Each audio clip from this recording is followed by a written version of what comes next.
So I wanted to show you a project I've been working on. My wife has been after me for years to paint our back porch. It's been natural wood for 18 years and screened in. I've been real hesitant to even take this on simply because once I paint, I'm gonna have to repaint eventually.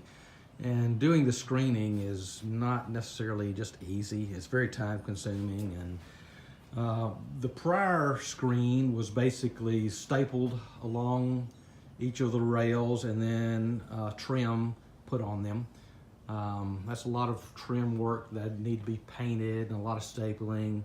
I'd need a staple gun to really do it the best way. I've got a manual stapler, and that's for repairs that's been fine, but to do a whole thing would be difficult. So anyway, I've decided to go ahead and do it. She's been after me to do that. So the new way of doing it nowadays is basically there's a product called Screen Tight, I believe is what it is. You can get it at the hardware store.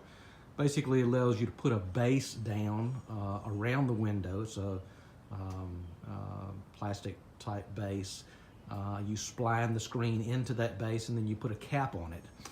My hesitation with doing that is that my porch is roughly, I don't know, 20 feet tall, 22, 23 feet tall at some of the higher points. I didn't want to be splining a screen at on a ladder that height, so I chose to try something different. I'm basically taking screens or creating screens very much like you would have on your windows, and I'm making my own the size I need and then just screwing them in place. I finished the bottom side of all of this and it looks fairly good. So I'm gonna be creating the upper part of this, and I'll add to my video and show you the final product. I finished this project, and as you can see, I basically put screens at the top and the bottom.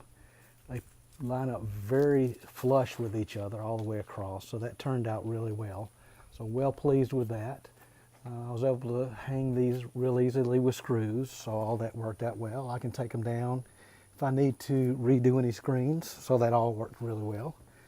On this end, I finished it up as well. I resplined my new screen in the door and did the side panels as well. And I created a little dog door right here. I hadn't put the door on yet because I need the dogs to get used to it being here. But anyway, this is the completed project.